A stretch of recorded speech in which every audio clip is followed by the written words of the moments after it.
ஒன்றியத்தில வந்து பிஜேபி ஆட்சி வந்து 2014 நடந்து வருது. குறிப்பாக அண்மையில வந்து டெல்லியில வந்து அரவிந்த் கெஜ்ரிவாலுடைய ஆட்சிக்கு பிறகு பிஜேபி ஆட்சி வந்து நடைபெற்று வருகிறது. டெல்லியில நீங்க எல்லாம் பார்த்துருப்போம். வெறும் 15 நாள்ல டெல்லியில வந்து ஒரு 807 பெண்கள், குழந்தைகள் காணாம போறாங்க. அந்த 807 பெண்களும், குழந்தைகளும் காணாம போறாங்கன்னா, அதுல வந்து 509 சிறுமிகள். 509 சிறுமிகள் வந்து காணாம போறாங்க. இந்த 807ல 235 நபர்கள் வந்து கண்டுபிடிக்கப்படுகிறது. அது தெரியாம அக்கம் பக்கம் காணாம போயிருப்பாங்க. அது அவங்களாம் கூடி வந்திருப்பாங்க. அந்த பிஜேபி அரசு வந்து கண்டுபிடிச்சு குடுத்த மாரி தெரியல. அப்போ பிஜேபியுடைய ஆட்சியில பெண்களுக்கும், குழந்தைகளுக்கும் பாதுகாப்பு இல்லை என்பது இந்த நேரத்தில் வந்து தெரிகிறது. குறிப்பா பீகார்ல வந்து 10 ஆண்டு காலத்துல வந்து 40,000 பெண்கள் காணவில்லை என்று ஒரு குற்றச்சாட்டு. அது அரசு கொடுக்கக்கூடிய குற்றச்சாட்டு. அப்ப அரசு துறையிலேயே இவ்வளோ சொல்றாங்கன்னா, எத்தன பெண்கள் காணாம போயிருப்பாங்கங்கிறத கண்டுபிடிக்க முடியாத ஒரு சூழ்நிலை. பிஜேபி ஆளக்கூடிய மத்திய பிரதேசத்தில வந்து ஒரு 6 ஆண்டு காலமா வந்து 2,74,000 பெண்கள வந்து காணவில்லை. அதில அவங்க வந்து குறிப்பா வந்து 68,000 பேர வந்து கண்டுபிடிக்க முடியலன்னு அரசே சொல்லுது. அப்ப இவங்க எல்லாம் எப்படி? இவர்களெல்லாம் எப்படி மாயமாக போகிறார்கள்? இவர்கள்லாம் எங்கே செல்கிறார்கள்? யார் கடத்துகிறார்கள்?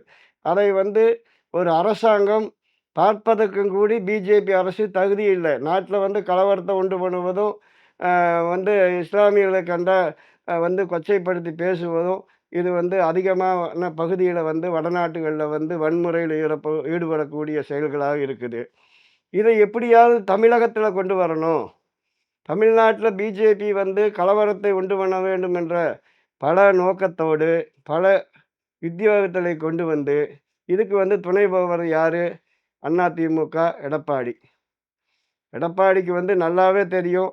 நாம வந்து பிஜேபியோடு போனா வெற்றி பெற முடியாது என்பது அவருக்கு நல்லாவே தெரியும். தெரிந்தாலும் அவருக்கு வந்து அவர் செஞ்ச பல ஊழல்களுக்கு வந்து இடி மூலியமாகவும் பல பிரச்சனைகள கொண்டு வராங்க. அந்த அந்த அடிப்படையில அவர் கைதியாக இன்றைக்கு பிஜேபியோடு கூட்டணியில இருக்கிறாங்க. குறிப்பா அதுவும் இல்லாம பிஜேபியுடைய கூட்டணியில இருக்கிறாங்கன்னா, அதிமுக தலைமையிலான கூட்டணி அல்ல அது. என்டிஏ கூட்டணின்னு தான் சொல்லப்படுகிறது. இந்தியா கூட்டணின்னு நம்ம சொன்னாலும், அது தமிழகத்தை பொறுத்தவரைக்கும் திராவிட முன்னேற்றக் கழகத்தின் தலைமையில் தான் கூட்டணிங்கிறது வந்து எல்லாரும் உறுதியாக இருக்கிறாங்க. ஆனா வந்து அதிமுகவில் அப்படி அல்ல. இது வந்து எந்த வகையிலுமே வந்து ஒரு ஏற்புடைய விஷயம் அல்ல. குறிப்பாக பெண்களையும் காணாமல் போவது இப்போ தொடர்ந்து வருகிறது. இப்ப அண்மையில பார்த்தா அமெரிக்கால எபிஸ்டீன் எபிஸ்டீன்கிறவருடைய ஒரு ஃபைல் வந்து வந்ததாக சொல்லி, அதில மோடியுடைய பெயரும் இருக்கிறது. 2017ல் இவர் அதாவது யாருமே இந்திய பிரதமர் யாருமே வந்து இஸ்ரேல் சென்றதில்ல. ஆனா, ஒரே ஒரு பிரதமர் மோடி மட்டும் தான் சென்றிருக்கிறாரு. 2017ல போயிருக்கிறாரு. எபிஸ்டீன் சொல்ல விஷயம் என்னன்னு கேட்டா, ட்ரம்ப் சொன்ன பிரகாரம் டான்ஸ் ஆடினாரு. ஆடிக்கிட்டு வந்தாரு. அப்படிங்கிற மாரி எல்லாம் அவருடைய எப்ஸ்டீன் ஃபைல்ல இருக்கிறதா சொல்றாங்க. இப்ப இங்கிலாந்தினுடைய இளவரசர் வந்து எப்ஸ்டீன் ஃபைல்ல பேர் இருக்குதுன்னு சொன்ன உடனேவே, இங்கிலாந்து அரசாங்கம் வந்து அவர கைது செஞ்சிருக்கிறாங்க. ஆனா வந்து இந்தியாவில ஆளக்கூடிய மோடிக்கு எந்த பதிலும் இல்ல. மோடிய வந்து ரொம்ப தூக்கி பிடிக்கக்கூடிய இந்துத்துவ அமைப்புகள் வந்து மோடி செய்தது தவறா, ரைட்டான்னு கூட கேள்வி கேட்கறக்கு ஆள் இல்ல. அப்ப இந்த எபிஸ்டியன் ஃபைலுடைய விஷயங்கள் குறிப்பாக சிறு குழந்தைகள் தான் என்று அதிகமாக வருகிறது. இது வந்து இந்த குழந்தைகள் எல்லாம் அங்கே சென்றதா என்றும் கூட தெரியாத ஒரு சூழலாக இருக்கிறது.